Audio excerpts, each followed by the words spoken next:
Good morning. আমি প্রিয়াঙ্কা, আরও একটা ব্লগে তোমাদের স্বাগত। আজকে না সকাল সকালে রেডি হয়েই তারপর তোমাদের সামনে আসলাম। আজকে যাই বেরোচ্ছি, কারণ রেশন ধরতে আছি। আমার শ্বশুরবাড়ি রেশন দেয়, তো রেশন ধরতে আছি। ঘরে সব কিছু গুছিয়ে রেখে তারপরে যাচ্ছি রেশনের দিকে। দিদিমা ওইখান থেকে যাবে, দিদিমার বাড়ি থেকে দিদিমা যাবে রেশন ঘরে। তো আমিও এইখান থেকে আমি আর বাবু করে রেডি হয়ে বেরোচ্ছি, সব কিছু গুছিয়ে রেখে। দরজায় তালার চাবি সব রেখে দিয়ে এখন গাড়ির জন্য দাঁড়িয়ে আছি রাস্তায়। গাড়ি আসবে, গাড়িতে করে বেরিয়ে যাব।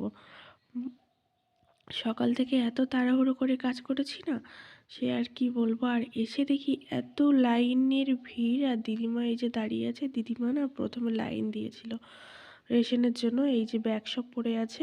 বাড়িতে আসলাম এক্ষুনি। আর কি বলতো, আজকে না রেশনের ধরা হয়নি, মানে এত পরিমাণ ভিড় ছিল, আর দিদিমাও দাঁড়াতে পারছিল না। তো তার জন্য চলে এসেছি। আবার কালকের যেতে হবে রেশন ধরতে, কালকে সকালটানেই যাব। তো এখন সকাল থেকে তো এখনো রান্না টান্না করিনি, শুধু ভাতটা করেছি স্রেফ। বাবুকে ভাত দিয়েছিলাম, আলু সেদ্ধ দিয়েছিলাম ভাতে, বাবু খেয়েছে আর আমি খেয়েছি। আর এখন রান্না করবো। এখন যেন 1:30 বাজতে যায়। তো আজকের সব কাজই দেরি হয়ে গেল। আমার পুজো দেওয়া হয়ে গেছে, আমি সকালে স্নান করে আগে পুজোটা দিয়ে নিয়েছি। পুজো না দিলে না কোথাও যাওয়ার সময় মনটা ভীষণ খুঁতখুত করতে থাকে। তো যেখানেই যাই না কেন আমি আগে পুজোটা দিই, তারপর বাকি সব কাজগুলো করি। তো চলো পরে আসছি, ঠিক আছে? এত বেলা হয়ে গেছে, এসে না তো মাছ ধরতে গেছিলাম, কিন্তু বাবু বলছে মাছ ধরার কথা। তো মাছ ধরতে গেছিলাম, মাছ পড়েনি। না পেরে বাড়িতে এসে এই ডিম ভাজা করছি। ডিম ভাজা দিয়ে এখন দুপুরে খাওয়া হবে, কারণ বেলা অনেক হয়ে গেছে। এখন তরকারি রান্না করলে না অনেকটা দেরি হয়ে যাবে, 3-4 বেজে যাবে। তো তার জন্য একটু ডিম ভেজে নিলাম, বাবুকে মানে খাইয়ে দেবো আর আমিও খেয়ে নেবো। তো সত্যি সকাল থেকে এত তাড়াহুড়ো করে গেলাম না, সেই কাজটাই হলো না। কাজটার জন্যই গেলাম, কাজটাই হলো না। তো আবার কালকের জন্য যেতে হবে, কষ্ট করতে হবে। কষ্ট না করলে না কোনো কাজই হয় না। তো আমি মনে করি কষ্টের ফল নিশ্চয়ই একদিন পাবো। তো বাবুকে এখন খেতে দেবো। তো চলো বাবুকে খেতে দিয়ে দিই, তারপরে আসছি। বাবু খেলা করছে, ওর বন্ধু এসেছে না, বন্ধুর সাথে ও খেলা করছে। বাবু যখন বন্ধুর সাথে বা কারোর সাথে খেলা করে না, আমি একটু নিশ্চিন্ত থাকি।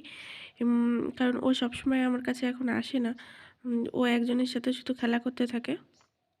তো সেই দিকটা আমাকে এখন চিন্তা করতে হয় না। আর যখনই বা ওর সাথে কেউ থাকবে না, তখন সবসময়ের জন্য মাথায় একটা টেনশন থাকে যে কোথায় গেল, কি করছে। আর তো চলো পরে আসছি, বাবুকে ভাতটা খাইয়ে দিই।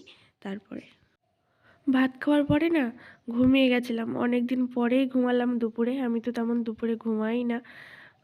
তো এখন বিকেলে কাজগুলো করব, তারপরে সন্ধ্যে রান্না করব।